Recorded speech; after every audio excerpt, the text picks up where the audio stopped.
الحمد لله رب العالمين والصلاة والسلام على أشرف المرسلين وعلى آله وصحبه أجمعين وعلى من تبع هداهم إلى يوم الدين.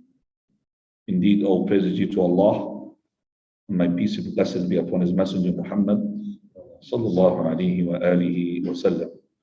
Tonight is the 12th of Jumaadaa Al-Uulaa, the year 1443, and it is in the Gregorian date, the 21st of December, and that is, the 15th of December, the year 2022, and we are on 2021, yes, and we are on the episode 11 from our Fiqh classes, and we're going to be explaining, inshallah, the complete bathing, which is the Ghusl. Before we do that, we have set a question for the brothers last time.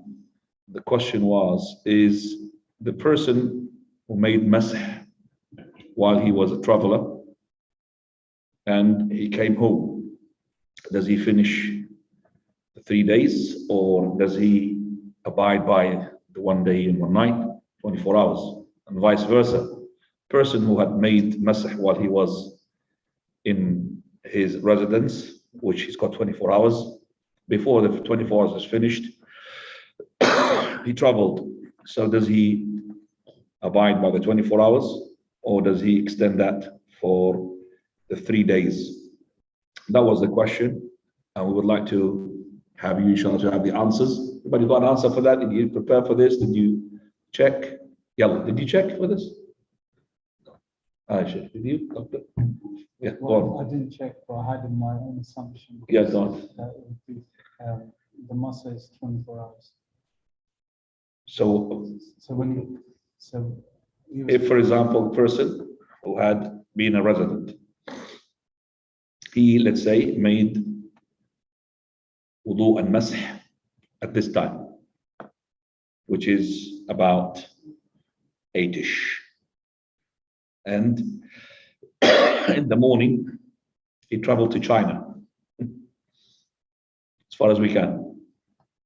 Does he make masah until 8 o'clock evening, or did he add another 2 days to make it traveling? Do you understand that? Yeah. So my limited understanding is that the intention of the first masa was when he was resident. That's why I thought 24 So he would stay 24 hours. So he has to finish by, you say, the doctor, 8 o'clock. 8 o'clock. That's the last masah he could do, and that is when he's in China traveling. Do you understand what he said? I'm not saying he's right or wrong. I'm just saying that's what he just said. And تحية المسجد لازم نصلي تحية المسجد. صليتها؟ أصلي. Any person who comes in the masjid, he has to pray 2 rak'ah before he sits down. It's a must. You cannot sit without 2 rak'ah. إذا أتى أحدكم المسجد فلا يجلس حتى يصلي ركعتين. They pray, they just went to get something and come back. But if you came out and came back, you have to make the تحية المسجد. جزاك حبيبي. طيب بارك الله فيكم وأحسن الله إليكم. طيب, the vice versa, person goes in China and he had started his masah 2 days ago. He's a traveler in China. 2 days ago, he came to his home place here in Maidenhead. Does he finish another 3rd day, which is traveling, or khalas, his masah is finished because he became resident? According to you, doctor, what do you think? It's finished. It's finished. He can't make masah. Okay. Do you understand what he said? Okay. So basically, this person is finished. So, but you are opposite what you have said before. When he is resident, I thought you're going to be saying that is not finished. Because at the beginning you said The intention or the start. okay, this person intention was a resident. You said gone to China, okay, and there you said because his intention as a resident, He'll continue as a resident, 8 o'clock will finish. I'm saying this person, his intention, he was traveler. So 3 days. So after 2 days, he came here. Is he finished now because he's resident? Resident is only 1 day. Or he finishes the 3rd day, according to what you just said at the beginning. Yes. Supposed to be another day, isn't it? Well, the second issue is because of uncertainty. He's in his own home. It's not difficult. No, we're not going to say difficult, not difficult, Ikhwana. The hukm al-shar'i does not take into consideration difficult, not difficult. You are a resident or you're a traveler. You could be resident and you are in difficulty. And you could be in traveling and mashallah, luxurious, king of the world, because you're rich. So nothing to do with the... That's why we're here in the class. So, yeah, but you have to participate. What do you think? The son of the doctor. Basically, I didn't find something that was exactly answering. I didn't find something that was exactly answering the question. Okay. But I think it's by your beginning. Athman is not here today. Could have participated. Right. You see, by the way, whatever tune you're going to say, this can be accommodated by the difference of controversial among the scholars. We have the Jumhur, majority of the scholars, and we have the Hanbali madhab. Okay. And we have Sheikh Al-Albani's opinion, which is according to the madhab of Hanbal, and the Jumhur, which is majority of scholars, they say different. So let's just now say about a prayer. Okay. Person, he is resident. Somehow he prayed the Dhuhr today without wudu. Couldn't remember, he prayed without wudu. He went to, I'm talking about China, went to Pakistan. Muslim country better. That's better. Yes, that's better. He went to Pakistan. And he's now in the evening. He remembered he did not pray his Dhuhr prayer. He did not, he remembered he prayed his Dhuhr without wudu. That means his prayer is what? Is invalid. Does he pray there in Pakistan? He's a traveler in Pakistan. Remember, you're not in homeland, but traveler. Please, you are a traveler. Because you could say, I am homeland, I'm a Pakistani. No, you're a traveler. Does he pray the Dhuhr that he had missed? Does he pray 4 or does he pray 2 because it's a traveler? Do you understand what I'm saying now? Yeah. So he prayed his Dhuhr when he was resident without wudu.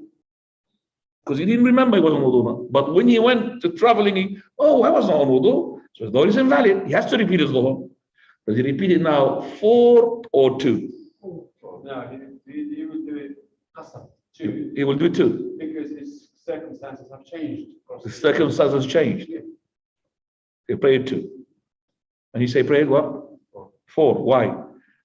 He missed his when he was resident, and it was 4.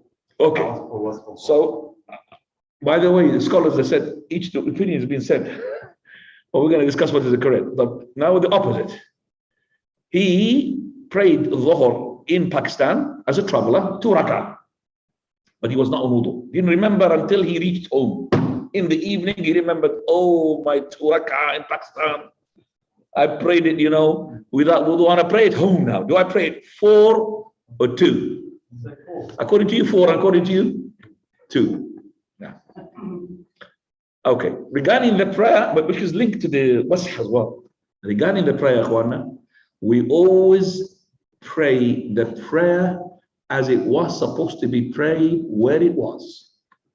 Do you understand that? So if I have missed my 4 rak'ah Dhuhr here, and I missed it, or I have prayed it without wudu, then I've realized when I'm on a journey, I have to pray it the way as it is. And your opinion is being said by the scholars, I'm not saying, but this is why, because of the hadith of the Prophet ﷺ. من نام عن صلاة أو نسيها فليصليها إذا ذكرها لا كفارة له إلا ذلك. This prayer that you have slept through the time of it, or you have forgotten it, then pray it as soon as you remember it. There's no forgiveness, there's no expiation for it except for what that prayer you're doing, meaning that prayer. So you missed 4 in residence, and you are there, you pray the 4 which is there. And you missed the 2 when you were a traveler, came home, you pray the 2 which you have missed in the travel. You understand me? So, فَإِذَا Prophet ﷺ said, فَلْيُصَلِّهَا إِذَا let him pray it. So it as according to what you are supposed to pray. whether you are resident or you're traveling. Is that understood? Coming to the issue of the masah now. The masah now, is it the masah changes with the intention of the person where he goes, or it is to do with the place where he is? So if I'm a person now, a resident, I got 24 hours if I made masah. Now my 24 hours, is it going to be the 24 hours even if I have traveled and I became a traveler, or do they expand to the 72 hours? Now this is, as I said, depending upon, if you treat this as the circumstances of yours had changed, then you have to change. Then this is the opinion of yours, remember? Then we say it is actually, you have to make sure that you pray that, you must make masah according to the circumstances, which is what? You will extend for 3 days. Vice versa. If you were in the travel, you made masah, you have 3 days. If you passed 2 days and you came as a resident, became a resident, you don't have the 2 days, and you don't have it 24 hours. Because the 24 hours what? Passed already, which is, that means to you that you're not allowed to make masah. Your masah had finished because you passed already 2 days and you became as a resident. And this is the opinion of the majority of the scholars. Majority of the scholars. Imam Ahmad ibn Hanbal and the opinion of Shaykh al-Albani, he says no. What you have just said regarding the prayer. So this is like if you have made with your traveler and you have became now as a resident, now you are, because like missed, so you are doing it like a traveler, doesn't matter. So you are as a traveler. And if you are a resident, you became a traveler, you know what I mean? If you are a traveler, became a resident, you're still a traveler, you still continue to masah. And if you are a resident, you with a traveler, you are into the resident because you started as a resident. Which one is the correct of the two? According to what we could see here, the opinion who said, which is that he makes masah according to his circumstances. So if you are on a resident, became a traveler, it extends 3 days. If you are a traveler, started with the 2 days, you became a resident, you don't have any sort of concession, your masah had finished. Is that understood now? So if you are a traveler, you went to a resident, then it's 24 hours. So if your 24 hours is finished, then khalas, there is no masah. Vice versa, if you are a resident and you 24 hours and you came as a traveler, your 24 hours will become 72 hours as long as you have traveled within the 24 hours. Remember that. If you traveled after the 24 hours, you don't have any masah to start what? Masah from jadid.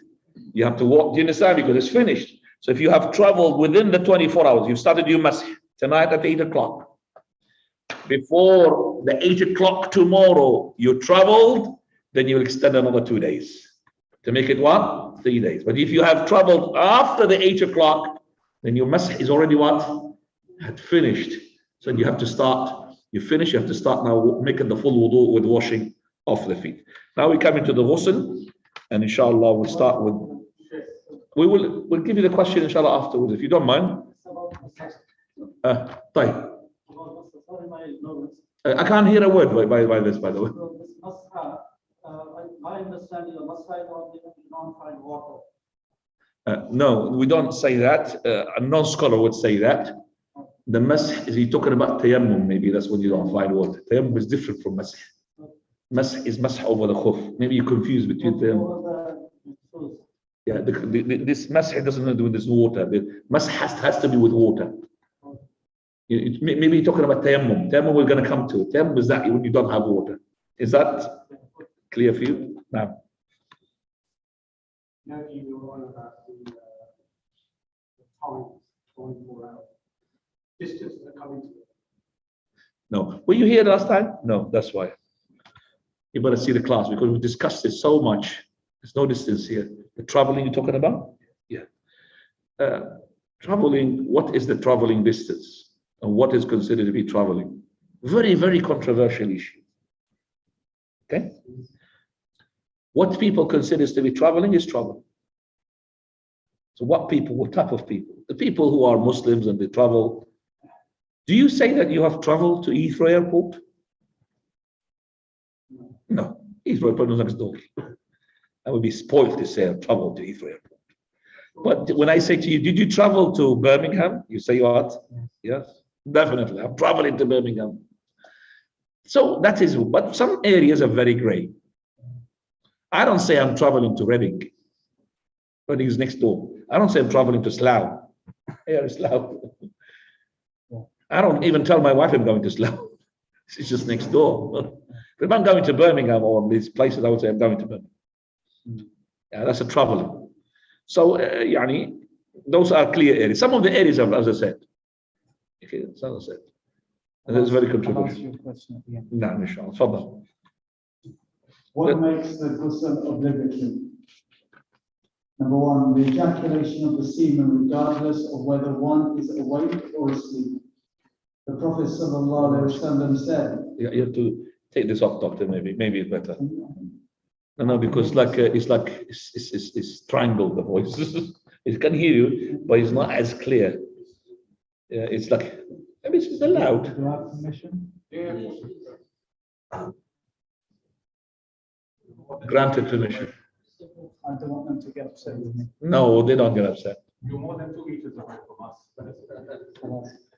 You don't know he's powerful enough. Ejecting. I mean, you need to worry about The Prophet ﷺ said, the liquid that is the ghusl is due to the liquid, that is the semen. Salama narrated that Sulaim said, O Messenger of Allah sallallahu alaihi wasallam, Allah does not shy away from the truth. Does the woman have to make ghusl if she has a wet dream? He replied, yes, if she sees the liquid. When one is awake, as opposed to when one is sleeping, the origin of the semen has to be due to lust for it to require ghusl. The Prophet ﷺ said, if the liquid is ejaculated, one must make ghusl due to sexual defilement. If it was not ejaculated, there is no ghusl. Ash-Shawkani stated, Hadath, the word used in the hadith, means to shoot, and this will only occur if there is lust involved. Thus, the author of the book, Ash-Shawkani, was commenting on, has said, if the semen is emitted not out of lust, such as due to illness or a malady causing the dripping of the urine, then it's not obligatory to make ghusl. If someone experiences a wet dream but sees no fluids, then ghusl is not obligatory. However, if one finds the fluids but does not recall the wet dream, it is obligatory to make ghusl. Aisha radiallahu anha stated, the Messenger of Allah sallallahu alaihi wasallam was asked about a man who found wetness but did not recall experiencing a wet dream. The Prophet sallallahu alaihi wasallam stated, he must make ghusl. Then he was asked about a man who experiences such a dream but found no fluids, and he said, ghusl is not obligatory upon him. Jazakallah. Right. So this is a very important point. He says what makes the ghusl, the full, complete bathing, is to be compulsory. He says the ejaculation or the discretion or the discharge of the semen, the mani, whether it is in the sleep or whether you are awake. This hadith, the first hadith that he mentions, إِنَّمَا الْمَاءُ مِنَ الْمَاءِ, verily water is from water, meaning the normal water is to be used for full bathing if the second water, it means here the semen had come out. This hadith was basically abrogated partially. I'm going to tell you what is the hadith. عن أبي سعيد الخدري رضي الله عنه. He said, I came out with the Prophet sallallahu alaihi wasallam on the day of Al-Ithnain, went to Quba. And when we were in the tribe of Bani Salim, the Prophet sallallahu alaihi wasallam, he stood next to the gate of Itban, one of the Ansar, and he had made a loud voice calling for him. So he straight away, he came out dragging his izar. Izar is the lower garment of his. So he said, the Prophet ﷺ, maybe we have hastened him. I mean, we made him not to finish what he's supposed to finish, meaning with his wife. So he said to him, we maybe made you to, come back fast. Itban ibn Malik, he said, yes, Messenger of Allah. But Prophet of Allah, I want to ask, can you just tell me what is the answer of a person who left his wife before he discharged, before he ejaculated? What is upon him? Prophet ﷺ, he said, the water is for the water. That means when you discharge or ejaculate the semens, then the bathing is to be compulsory. And that, as I said, hadith has been abrogated partially. This is only to be used for the sleep, because we know later on from number 2, that is, if the person he made the intercourse, even if he did not ejaculate, the ghusl and the full bathing, complete bathing, is to be compulsory. So the Prophet of Allah answered him, that was at the beginning. And this is what Ubay ibn Ka'b, he said, that the fatwa, it was before at the beginning, that if you see the semens ejaculate the water, which is the sperms, then it will be the water. If there is no semens and you have intercourse, there is no ghusl. That was at the beginning, and Abu ibn Ka'b said it was a concession at the beginning of Islam. Then the command is that once you make intercourse, regardless of whether you intercourse, you ejaculate or not, then the ghusl and the full complete wash is to be compulsory. Now we have to understand now. So let's summarize what is in that point. So we have discharge of many of semen ejaculation, whether you are awake or you are asleep. But there's a difference between the wake and the sleep. When you are asleep, they call it wet dream. In the waking up system, if you are awake, the condition for the complete bathing to be compulsory is that ejaculation comes with lust. It's like he said, hadf, shooting.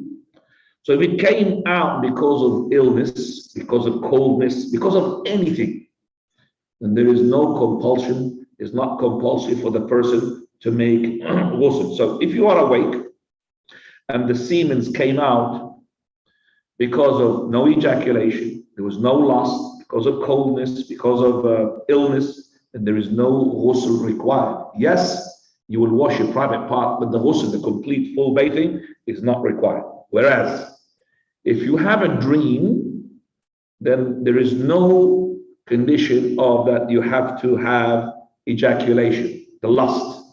Whether you remember a dream or you don't remember a dream, once you see the semens, the water, they call it as well, then you must make a full bath, a full ghusl. So when you are asleep, you have the following cases. So we say, as a summarize for regarding the sleep, if the person had woken up and he had seen semens, sperms, then he must make a ghusl, regardless whether he remembers it a dream or not. That's the first point. Second point, if the person woken up and he didn't see any semens, regardless whether he remembers there's a dream or not. Let me say to him, for example, he had a sexual dream, but he woke up and there was nothing there, there is no ghusl. Understood? So the ghusl is only what?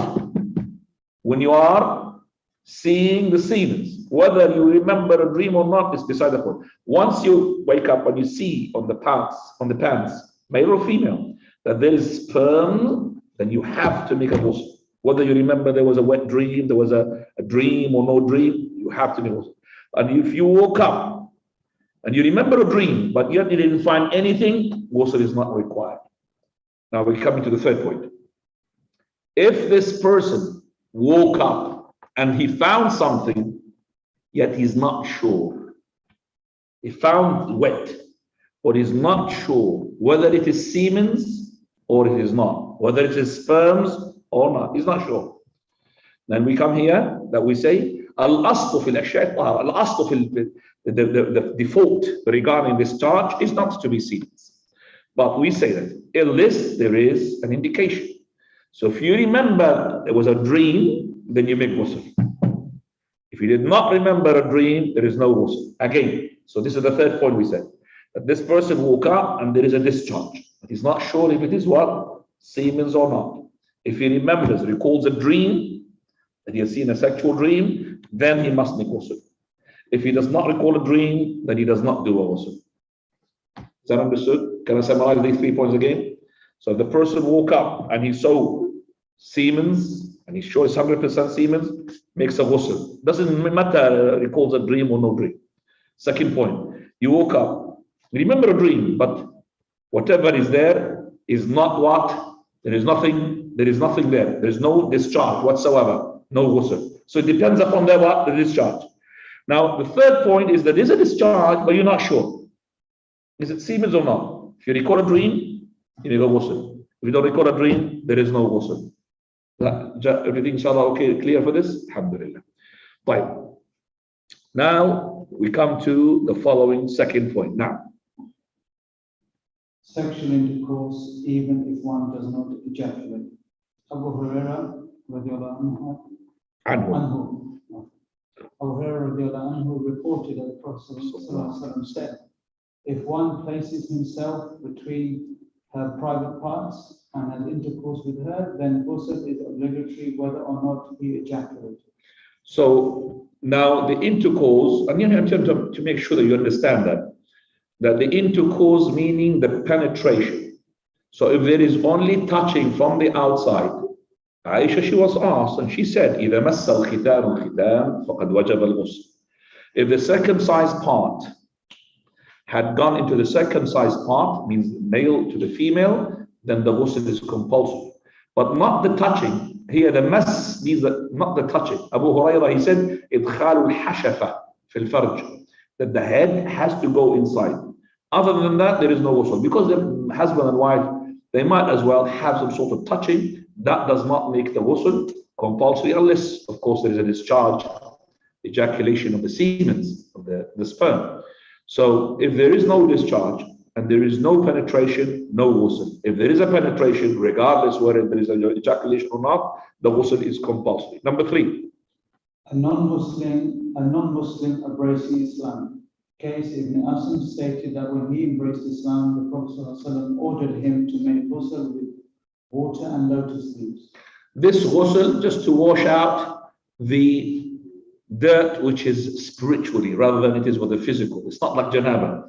It's to fit it because this person, he was on janaba before and he was not on wudu and he was on and lots of things. So this is one ghusl to get him ready for the deen, for the Islam. So it's called a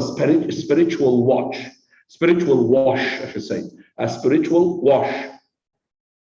Now, the question is, so if we say, for example, this person, he did not make the spiritual wash, and it happened that he embraced Islam at the first day of Ramadan, and he didn't know, he fasted the first day. He fasted the first day. He fasted the second day. These days are considered to be what? Acceptable, no problem. But the problem is with the prayer. Even if he made wudu, it's not going to be enough because he had been what? Sexually defiled before and he did not have any ghusl. So that ghusl is very important for the salah. Number 4.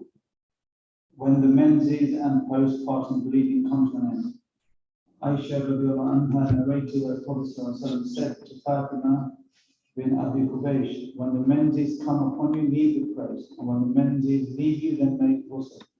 Postpartum bleeding carries the same ruling as menstruation in this manner, according to the consensus of the scholars. No difference among the scholars. So if the woman had finished her postnatal, that's after birth, normally after 40 days, or if she's pregnant and then after she drops her load, or when she's menses takes 5 to 6, 7 days, whatever it is. We're going to come to the menses, inshallah, in very, maybe next two classes. So if this woman, she had stopped her menses, then she must make a ghusl. By the way, this ghusl is so important, depends upon it, even the period of, for example, the divorce. What I mean by this, if the person had divorced his wife and she's a woman who menstruates, then she has to have the cooling off period, which is called the iddah, and that's 3 menses, 3 cycles. So she's still his wife, because this is a reversible, revocable divorce. He divorced her, but she's still his wife. She will not be a stranger until what? The iddah is finished. That iddah finishes after the 3rd cycle, not when the 3rd cycle had stopped, but actually when she has the what? The ghusl after that. So let's say that the cycle had finished, and just before she had ghusl, he hugged her. Khalas, she became his wife. He kissed her. Khalas. But by the way, she got no right to say to him, I don't want you. Khalas. I'm going to make a ghusl. I said, to finish you off, you're not going to be a stranger. She has no right. So she has, okay. Some of the women even delay that to give more chance to the husband. If you come back to her, more likely. But that, as I said, until she's what? Hatta yatatahharn, until they gain the purity. It's not hatta yatatahharn. So it's not when so they have to have the ghusl. When they have the ghusl, then this will end the cycle and will end the cooling off period. So it's very important, that ghusl. This ghusl as well is different, we will see, for the women, is that they have to undo their hairs for it. Normally, the ghusl for the women, if her hair is plaited, if it's ghusl al-janaba, she doesn't have to undo it. She just put water on top of it. But if it is ghusl al-hayd or ghusl al-nifas, that is after postnatal or after the cycle menses, she has to undo her hair. Okay? She has to undo on her hair. And one day, Abdullah ibn Umar, he said that the women, they should undo their hair even for the ghusl janaba. Aisha, she said, he might as well ask them to shave their head. He might as well ask them to shave their head, because it's very hard for the women. If she had her hair plaited and she's going to have an intercourse with her husband, she will tell him off. I'm not going to do my hair every second. But Allah made a concession. She doesn't have to do her hair. And you know the women to plait their hair, it takes a long time. So there's no need for her to what? Undo her hair when she is doing her ghusl, other than the ghusl of what? Menses or postnatal. Okay? Postnatal or menses, she has to what? Do it. Now. And the 5th one on Fridays, which is the Jummah. Abu Sa'id al-Khudri narrated that Prophet ﷺ said, ghusl on the day of Jummah is obligatory on every post-pubertal person. Means after the person reaches his puberty. The Jum'ah is not consensus, it's controversial. Some of the scholars said it's not compulsory to make the ghusl for the day of the Jum'ah. The correct opinion, this hadith is very obvious. Clear cut and a knockout. غسل يوم الجمعة واجب على كل محتل. The wash, a complete bathing, is compulsory for every person who is an adult. He reaches puberty. Now this is compulsory upon the person who comes to the Jumu'ah. So if you are a person who's a traveler, you're not going to come to the Jumu'ah. It is not compulsory upon you. It's only for the one who attends the what? Salat Jumu'ah. So it's not compulsory of the woman on the day of Jumu'ah. It's not unless the woman, she wants to come what? To pray the Jumu'ah. But if she's going to stay at home, there's no compulsory on her. Okay? As for that hadith which says it's not, Prophet sallallahu alaihi wasallam, he said he will make wudu and he goes to the Jumu'ah. You see, we always say al-hukmu liz-za'ili faz-za'il. Always the rule goes to the one who gives you extra. One says wudu and one says ghusl, go to the ghusl. One says compulsory, one says recommended, go to the compulsory. That's a principle. And as for the hadith of Umar al-Khattabi had seen Uthman coming, or hadith of Abdullah ibn Abbas that the people used to come from the Bedouin areas, all of that we could discuss. But he says take time. The one who says that it's not compulsory. This hadith is clear cut from the saying of the Prophet of Allah, regardless of the interpretation of Abdullah ibn Abbas, that these people used to come from the Bedouin areas and the Prophet used to command them to make a ghusl because of their sweat. Okay. But the Prophet of Allah said, غُسْلُ يَوْمِ الْجُمُعَةِ وَاجِبٌ عَلَى كُلِّ مُحْتَلٍ. Knock out, khalas, it is compulsory. Nothing can take it down from the compulsory. Umar al-Khattab, actually, his hadith when he saw Uthman ibn Affan, he came and he sat down, he said, why are you late? So then he said, I have done something with my wife and then I came and made wudu. He said, even you came with wudu? So that hadith is actually to elevate the compulsion here, because Umar al-Khattab said, even when came with wudu, not in make ghusl. But we say here a very important issue. If you came to the Jumu'ah with wudu, it doesn't mean your prayer is what? Invalid. You'll be sinned if you had the time to have ghusl, you did not make ghusl. So if you intentionally did not take ghusl, and the ghusl, you know it's wajib and compulsory, you're not going to be having your prayer as invalid, but you will be sinned for not having the ghusl. So if you had time, let's say if you are working, and you have made yourself time from the company, whatever, you come to the house and or to have a ghusl at work, have the ghusl. If you don't have the time, you were restrained, who couldn't do anything, then Allah Azza wa Jal will forgive you for that. But remember, this ghusl, it is not a pillar, it is not a condition for your Jumu'ah. What is condition is the wudu. But the ghusl is compulsory. See, compulsory is more than one thing. Could be compulsory condition, could be compulsory pillar, could be compulsory just a compulsory. Can anybody give me an example like this? We talked about the wudu, you remember? Saying Bismillah, well done, Ya Zubair. When you say Bismillah for the wudu, we said it's not a pillar, nor it's a condition. We said it's compulsory. So if you did not say Bismillah deliberately, so if you didn't say Bismillah, or you forgot about it, no problem, your wudu is accepted. But if we said Bismillah is a pillar, it's like you forgot you wash your hands and you came to the prayer, or you forgot to wash your face. Is your prayer accepted? No. Even if you forgot, you have to make the wudu again and the prayer. But if you forgot Bismillah, no problem. Same thing here, coming regarding the issue of the ghusl yawm al-Jumu'ah. It is compulsory, but it's not a pillar, nor is a condition. No scholar will say it's a pillar or condition. No scholar. Even we have scholars to say it is not compulsory. But the correct opinion, it is compulsory. Wallahu ta'ala a'lam. Now we're going to add to number 6 and number 7. Number 6, when the woman, she is perfumed and she comes to do the prayer of the Jama'ah, it's compulsory upon her to make the ghusl, the same ghusl as Janabah. One day Abu Hurairah radiallahu anhu, he sees a woman coming to the prayer and she was having perfume, he smelt her. Where are you going? Amatullah, slave of Allah, where are you heading? She said, Masjid. He said, Allah, by Allah, you're going to the masjid. I mean, are you sure with this? Going to the masjid? He said, by Allah. Allah, by Allah. Well, my Khalil, in Muhammad sallallahu alaihi wasallam, he told me, any woman had put perfume and she wants to go to the prayer, her prayer will not be accepted until she washes herself the wash of Janabah.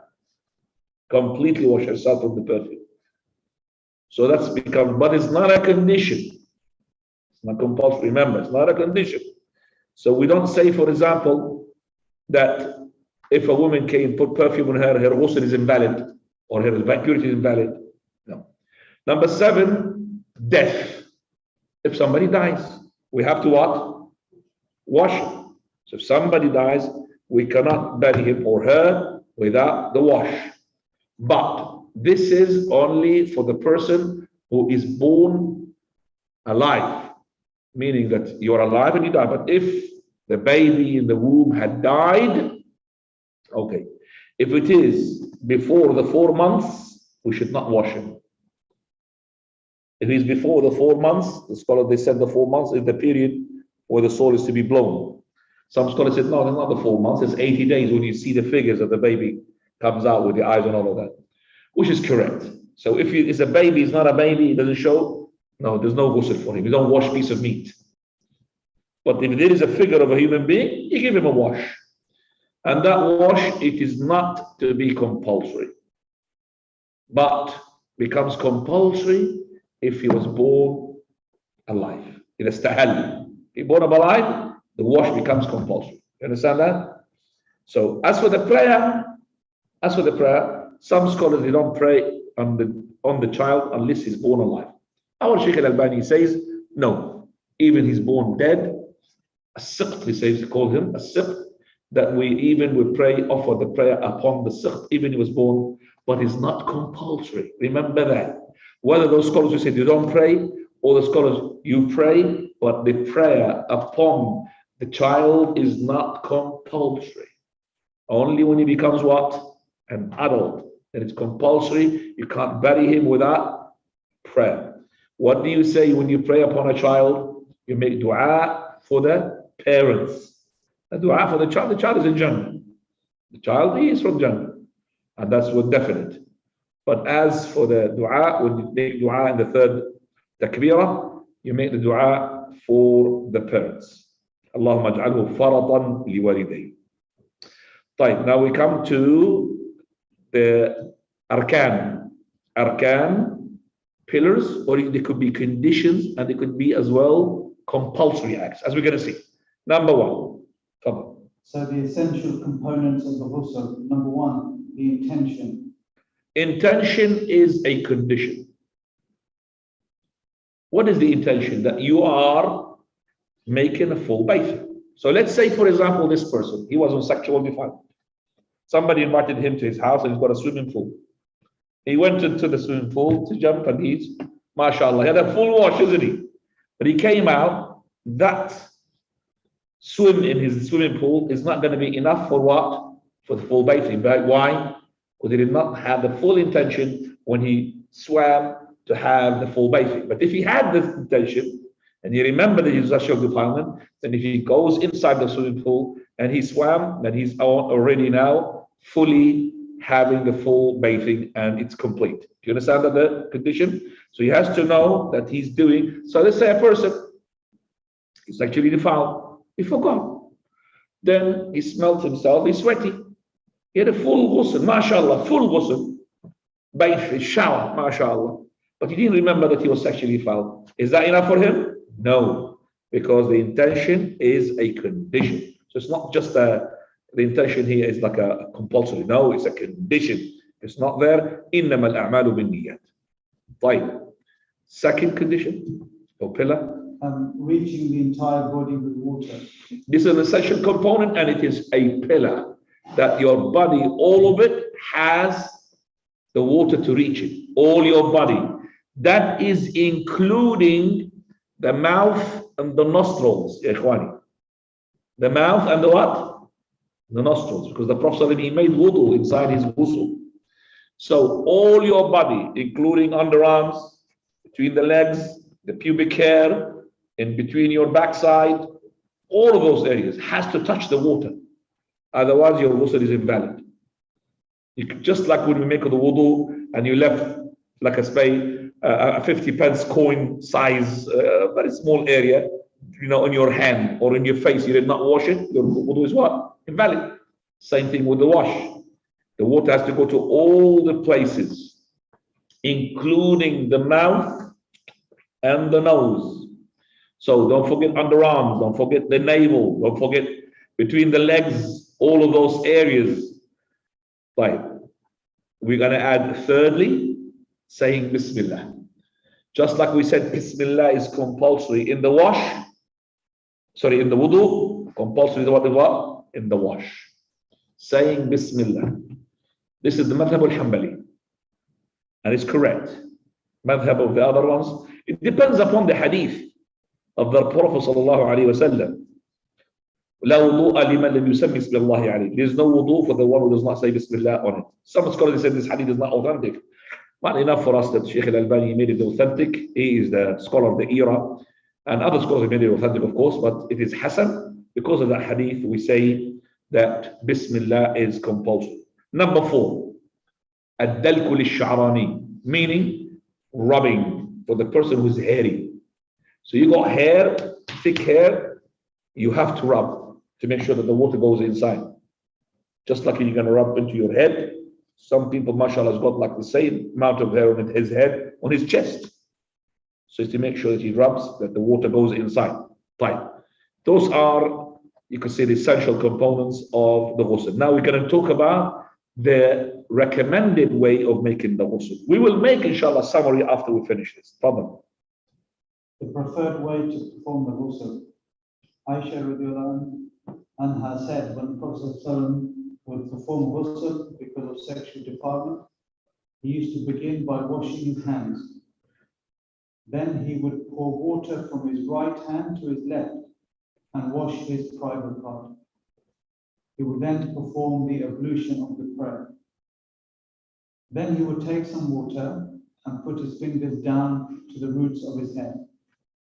When he saw that he fulfilled that part, he would pour 3 handfuls of water over his head using both hands. Finally, he would pour water over all his body and then wash his feet. Washing the feet, he put it at the end because of the drainage. Prophet of Allah used to wash himself into a tub, which is like a big bowl, and because of that, all the water comes from him, it goes into that bowl, so his feet stuck there. So he will mix wudu, he will adjourn washing the feet until he's what? Finishing everything. So when he finishes everything, he takes himself out of the bowl, out of that tub, and then started washing his feet. Do you understand that? So if you are in a tub where there is drainage, alhamdulillah, these days, everything had changed. The time of the Prophet of Allah, they used to, put their phlegm inside their thawb, the back at the end of the thawb. They don't have tissues like us. This is blessings from Allah. So we have tissues, we have cloths, alhamdulillah. They didn't have that. So now the drainage system, so you could make the full wudu and include the feet. You don't have to make you don't have to adjourn washing the feet until the end. So you could actually wash the feet from the beginning when you make the wudu at the beginning.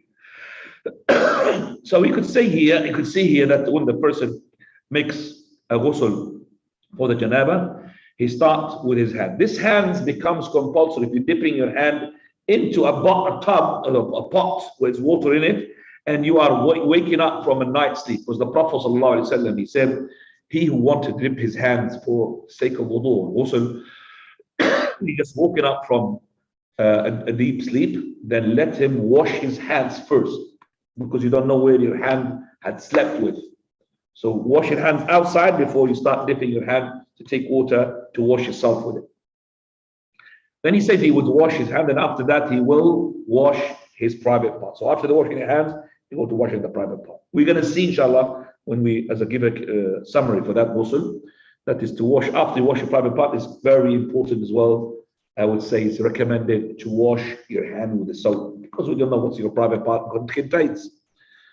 So that's after washing your private parts, then you make wudu, full wudu, including the feet, because remember, you've got a drainage system, alhamdulillah, including the feet. Then after that, you start with the head of yours, and you 3 throws onto your head, and you wash, and you put your, like you rub into your head, and then after that,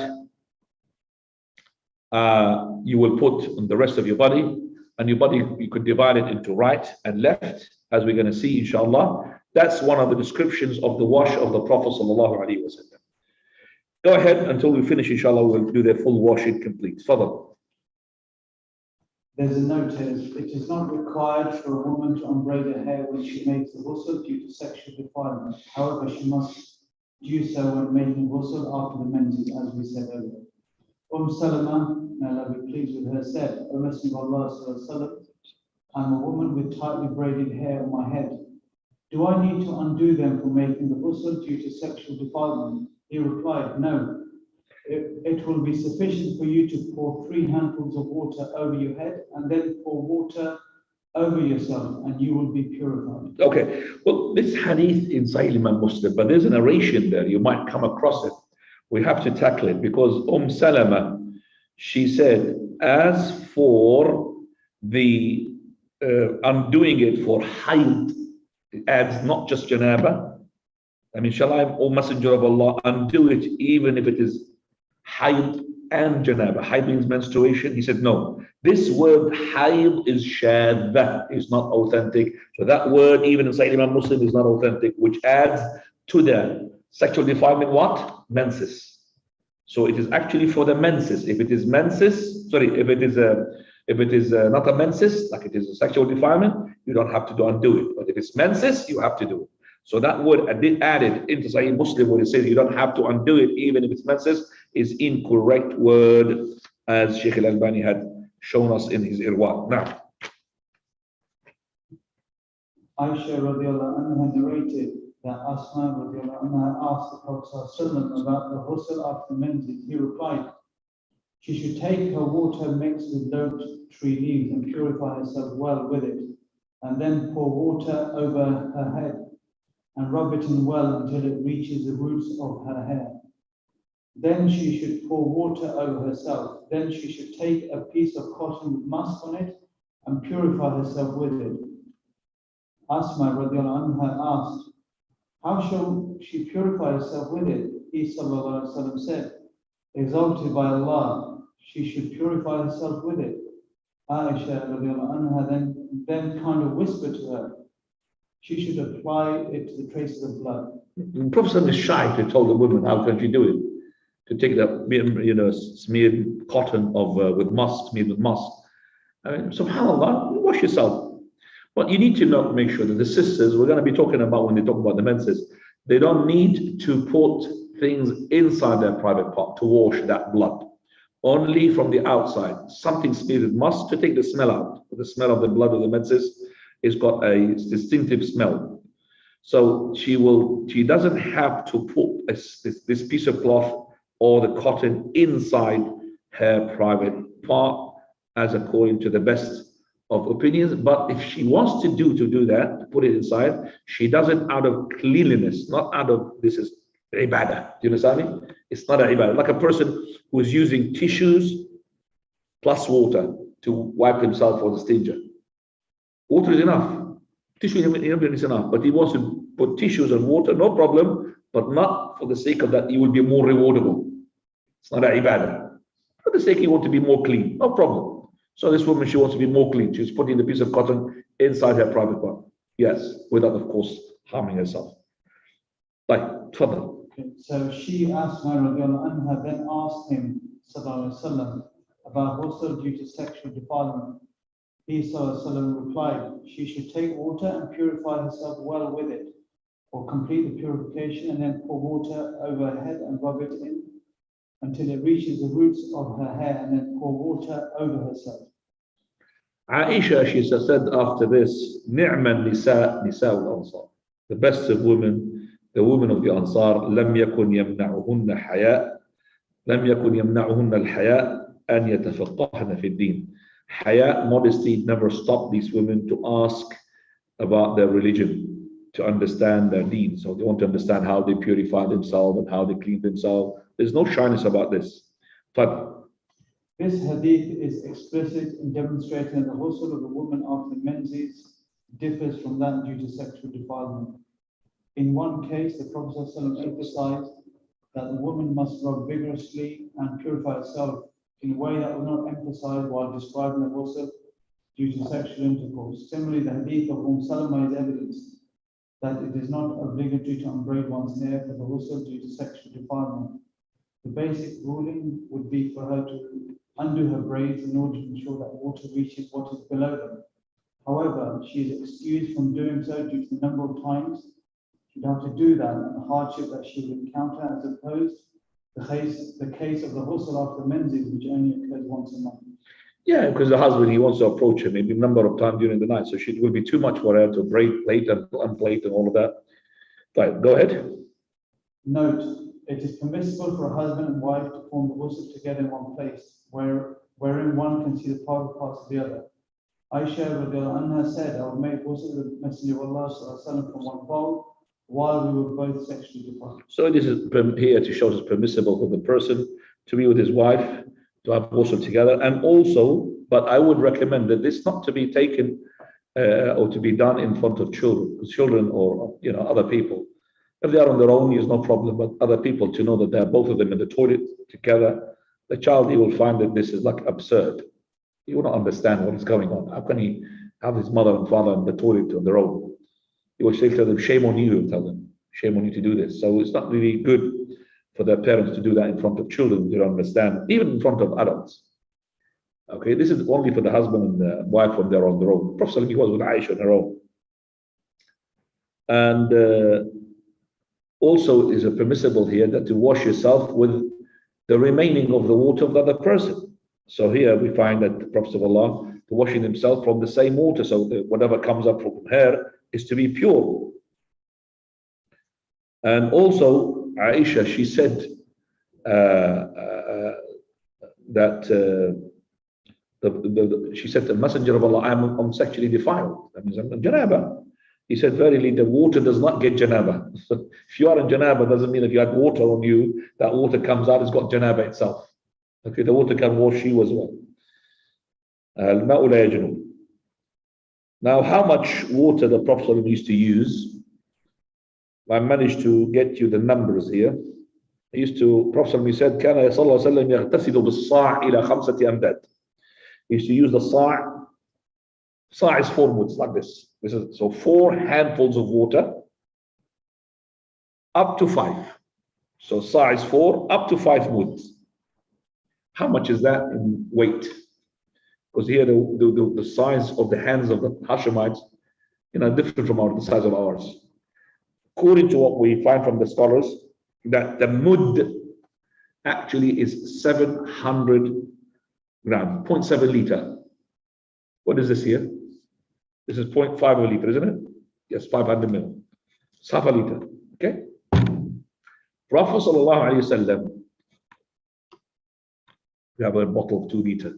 Prophet of Allah sallallahu alaihi wasallam, he used to use less than 3 liters for his ghusl. You remember the Coke bottle, which is 2 liters? Add to it less than a liter. So one bottle, 2 liters, another bottle of 1 liter. That's his ghusl.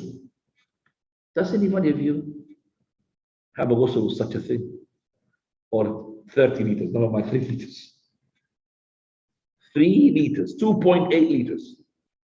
Prophet ﷺ used to have wudu with just a bit more than this. This is 0.5, it's 0.7, 1 mud. 1 mud. 1 mud. 0.7, that's wudu. How much of that do you use for your wudu? That's the Prophet ﷺ ghusl. Come to the end here, inshallah. Next week, 2 weeks' time, we will continue.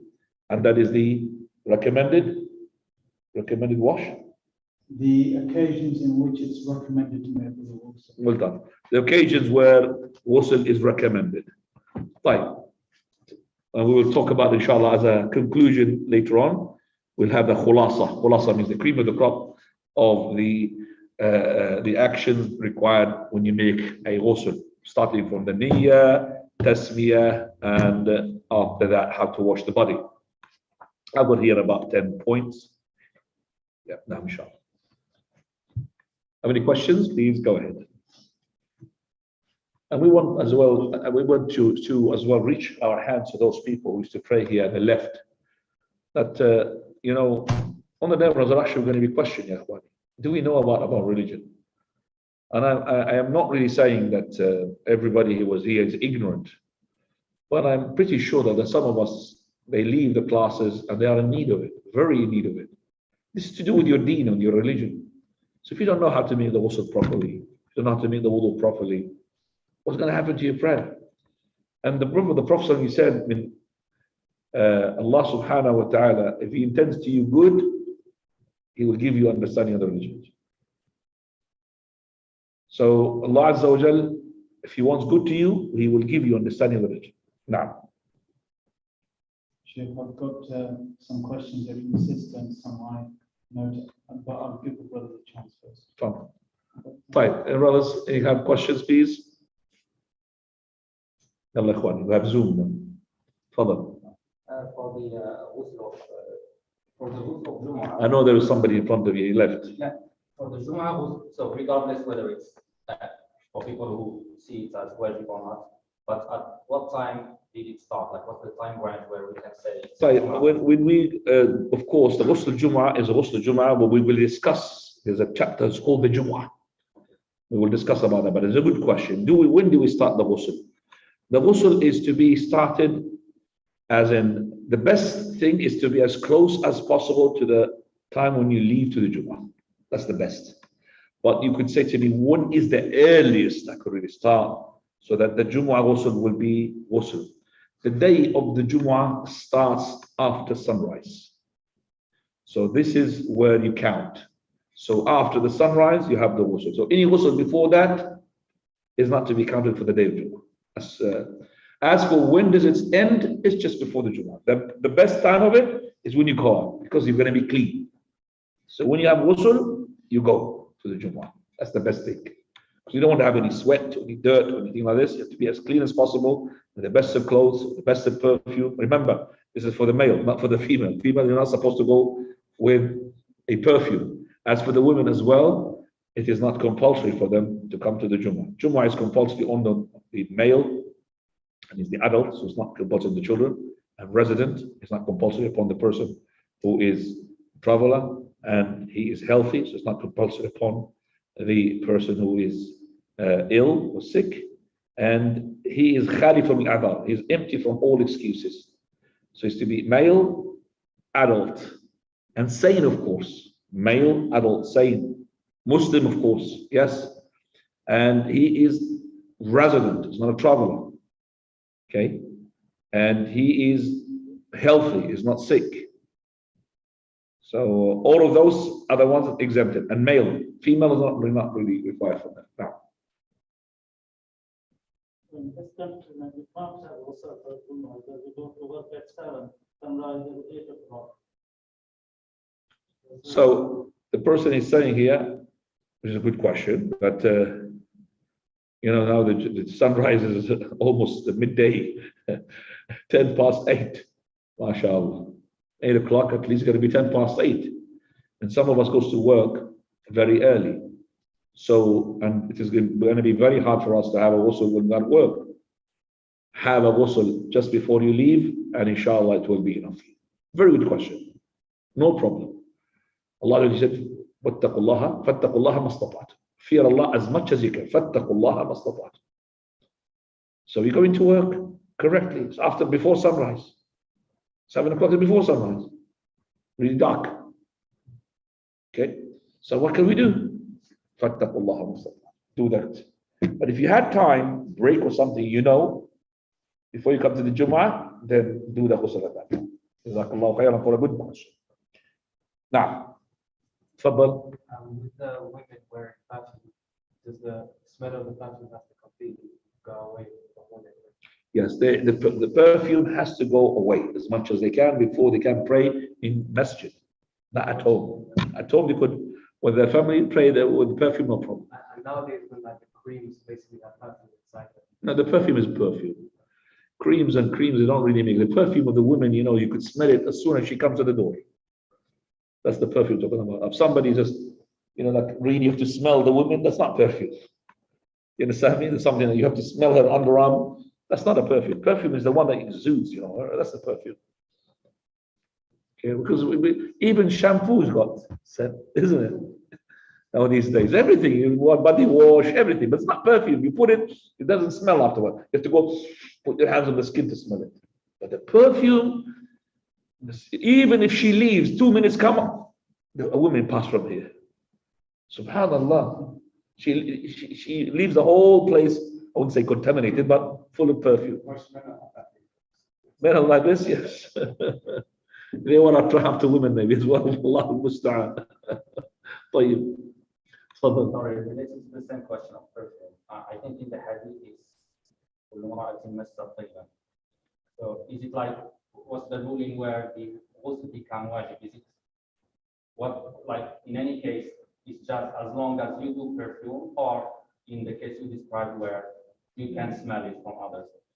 The طيب in Arabic means the perfume that comes out. It doesn't matter whether it is type A, type B, or type C. It has to be طيب. And the طيب means, perfume. Yeah. That's Arabic English word. So it's not like, we don't say, I have perfumed myself by soap, or I have perfumed myself by underarm. I don't say that. So it is urf more than it is as well, sharia. And that's why we say when the person goes to haram, we never say to him, don't use shampoos, don't use soap. We never say that to him.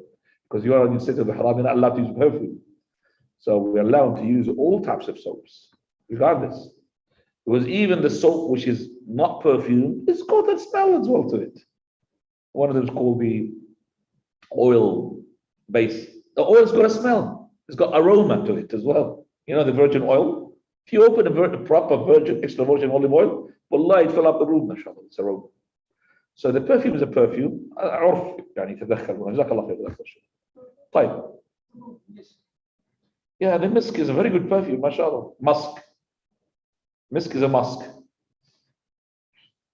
Yes, yeah. Musk is very, it catches the person. طيب. I've got 6 questions. تفضل يا إخوان. For 6 questions. The first one is about the stillbirth. Sheikh, you mentioned the 4 months. No. The hadith in Nawawi about 40 days. Yeah, the 40 When days. the soul is breathed. Yeah, the 40 days. Where does the 4 months come? 40 days in the 4 months. Most of the scholars say 4 months because it's 120 days. Because the hadith Abdullah ibn Mas'ud, hadith Sadiq al-Masduq, where it says that يجمع أحدكم في بطن أمه 40. Person will be formed in the womb of his mother. It's 40 days. ثم يكون علقة مثل ذلك. ثم يكون مضغة مثل ذلك. So you got 3 periods. مثل ذلك, مثل ذلك, مثل ذلك. 3 multiplied by 4 T is 120, which is 4 months. Okay? And then the soul, the angel will be sent, and he will blow into the soul. Okay? And he will write to him as well the 4 things. In that hadith, it says مثل ذلك, مثل ذلك. Some scholars say it's 420 days. Some said no, it's 100. It is actually 40 days. And scientifically speaking, we know that there are things takes place at which is the 40 days. How much is that in weeks? The 6th week. The 6th week in the Bible. There's something that happens to it, where we will find the leech. We find as well the morsel at that time, not 100, not 120 days. The leech and the mudra takes place at the 40 days. So that's scientifically supposed the understanding of the hadith, which is 40 days.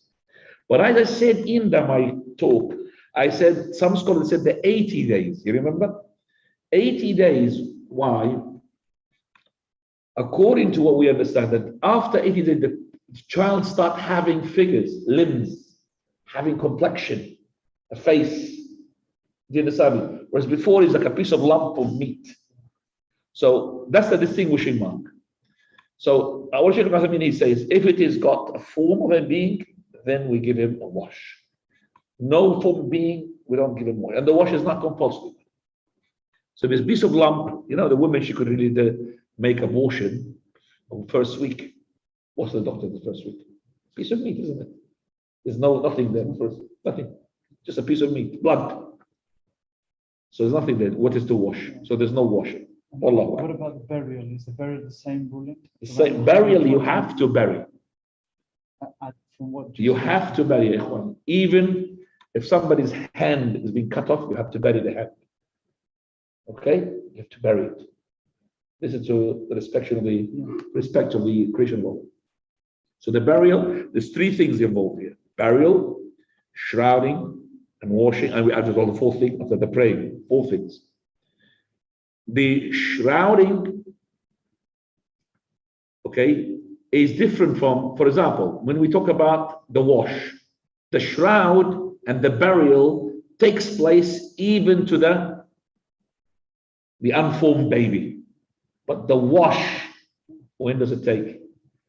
Is it when the soul takes place, or is it when the human being figures that takes place? Difference among the scholars. Because the word siqt, what does it mean? A siqt. A siqt, some scholars, they said the siqt, it doesn't mean alive. Dead. It could be alive. That's the difference among the scholars. But shrouding it, putting it in a box to bury it, yes. Always respect it one. Even somebody's hand is being cut off in an accident, we're going to bury it. We don't give it to dogs or cats to eat, but to respect, to bury it. Now. And the sister's question is, okay. Can you combine the ghusl for multiple requirements? Well done. Can I combine the ghusl for more than one purpose? So I have janaba and I have the day of Jumu'ah. Can I combine between the two? No. because both are to be compulsory. Sexual defilement, janaba, I have to have ghusl for that, which is compulsory. Jumu'ah, I have to have ghusl for that as well. Abu Qatada, radiallahu anhu, passes by his son, Qatada, and he was having a ghusl on the day of Jumu'ah. So he said to him, what are you doing? He said, I'm having a ghusl. For what? He said, for janaba. He said, make another ghusl for Jumu'ah. Prophet ﷺ, he said, غسل يوم الجمعة واجب على كل مسلم. So this is another hadith, which is our Shaykh Al-Albani makes it authentic in Sahih Targhib al-Tarhib, that he said to him, أعد غسلنا, perform another ghusl. So if you are in the same shower, you finish your ghusl, you make another ghusl for what? With the intention of the Jumu'ah. Start with the janaba, and then go to the what? To the Jumu'ah. If it is ghusl mustahab, recommended, yeah, you could really lump the two in one. So I'm having ghusl of janaba, as well recommended for my ghusl for mustahab, no problem. Recommended, but not for the wajib. Mustahab is different. Ghusl al-eidain, ikhwani, ghusl al-eid is not compulsory.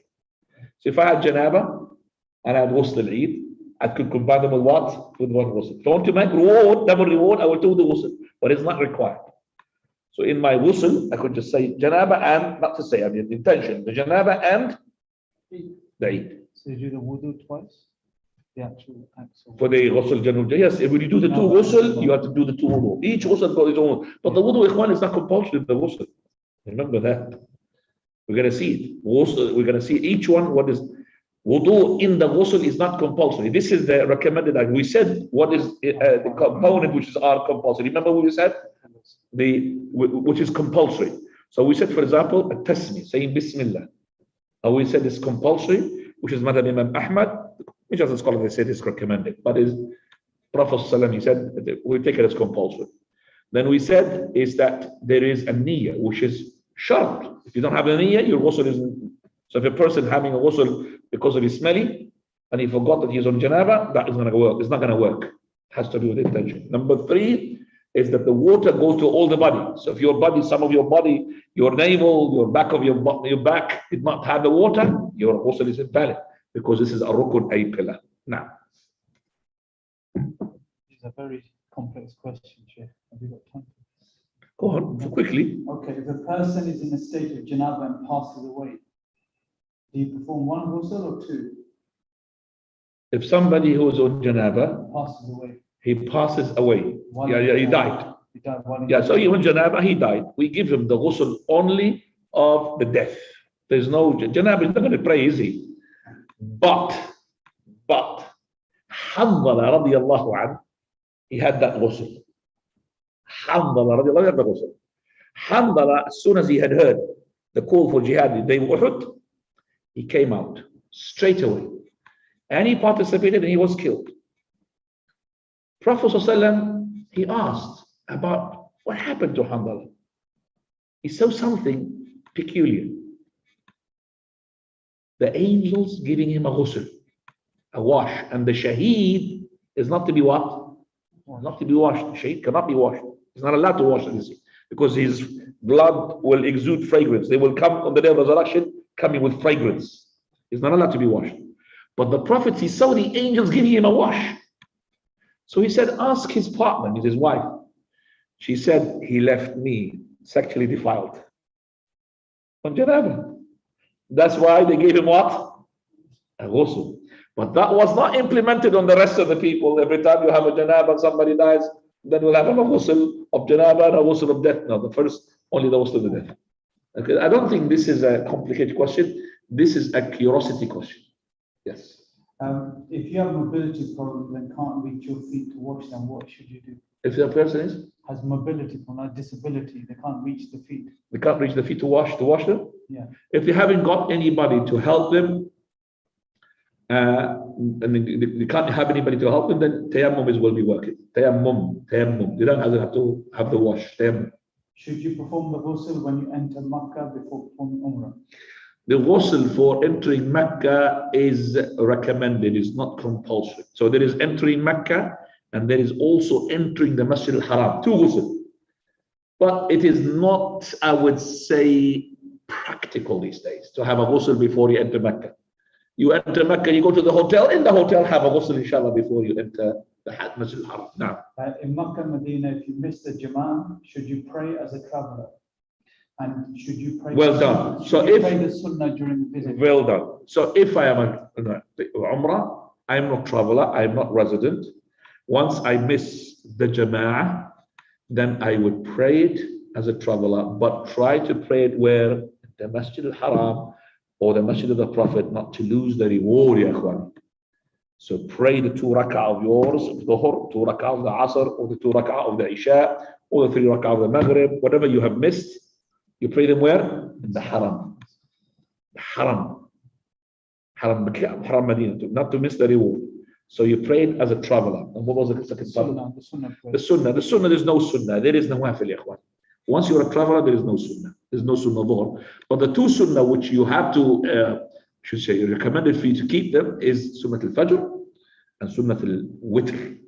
Witr and Fajr, don't forget them. As for nawafil like Salat al-Duha, like any nawafil, no problem, inshallah. Pray them. Okay, the mobility question, would you perform the rest of the wudu first, then do tayammum for the feet, or just do tayammum?